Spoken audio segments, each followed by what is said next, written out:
And it was unusual because everything that I was taught, strangely, was familiar to me. It was the monk taught you by through this young man okay. who was his translator. Because I'm wondering, because you can't read Thai, and how can you understand Buddhism? It was a wonderful opportunity because, as I said, this young monk who had just graduated from Thammasat, he was actually in the temple years ago. He went to the temple to ordain. Years ago in Thailand, before a man was to marry, it was customary that he ordained as a Buddhist monk. Now we see in Thailand many of these wonderful traditions are disappearing. It seems that as the West encroaches, the Western culture encroaches or comes closer to the Eastern culture, many old traditions are not being carried out as much. But in many years ago in Ubon, before a Thai man would marry, he would definitely ordain as a monk. That's very good culture, right? Yes, very important. And that's why I was fortunate, because that young man was there and his English was excellent. So as I shared with you, for an entire year I had the opportunity to be taught by a master, Lumpur Ajahn Chah. And those teachings changed my life and turned my direction around. Everything that began to happen to me afterwards, even when I returned to the States, I would always lean on those teachings. I had a different understanding about life that I never had before, even though I was brought up as a Christian. Is it your inspirations that you begin to write a book? Because I heard that you wrote a book called Sawadi. Yes, the working title of the manuscript is Sawadi, and it's all about that 1 year, 1967 to 68, that I spent in Thailand. The entire book is about that year of discovery. In English, we call this type of book a coming-of-age story. And what they mean by that is when young men and young women reach a certain time in their life, they begin to change. They begin to leave the things of youth, begin to leave the things of childhood, and become a woman, and become a man. Not only physically, but unfortunately, its innocence is lost. When people begin to experience the hardships and the suffering of life. At what age did you? In my case, I was about 19 years old when I met Lumpur Ajahn Chah. 19? Just 19. Still young. Yes, very young. And I joined the military when I was 17. But at that point in my life, I began to see things in a completely different perspective. And that's a very profound effect on me, because all of a sudden, I didn't do the things I was doing with other young men my age. Because the law of karma teaches us that there are consequences for everything that we do, we say, and we think. Whereas Christianity doesn't emphasize consequences much as forgiveness. But when you are confronted with the law of karma, and there are words that I like to use, which are very strong words to help to teach about the law of karma, the word remorseless and unbiased comes to mind. What is it, remorseless? It's when the law, to be remorseless means to be without pity. The law of karma dictates that whatever you do, there is a consequence to it, and no one can escape those consequences. So when I say remorseless, it means that it's a law, and if you break it, you'll suffer the penalty. And there are ways that you can mitigate or make those consequences less, that Buddhism teaches, but everyone must face his karma every day of his life. So Buddhism taught me to do that. I think Buddhism is more than maybe a lot of Thai people. I want to say majority, but maybe not majority, but a lot of Buddhisms.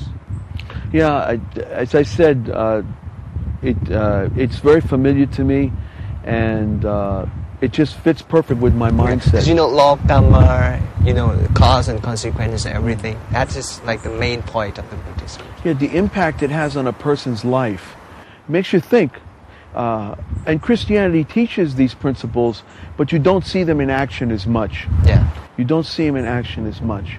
When the emphasis, once again, is put on forgiveness, which is a wonderful concept, and though they teach about repentance and about changing your lifestyle, Many people have difficulty doing that, but the law of karma leaves no wiggle room, as we say. Whatever you do, you're going to pay for it one way or the other. Is this the main point of the book, Sawadi, or what is it about? Is it about the situation in the war, or is it about Buddhism's law of karma? Or yes, as I said, it's a coming-of-age story where I talk about my life as a young man.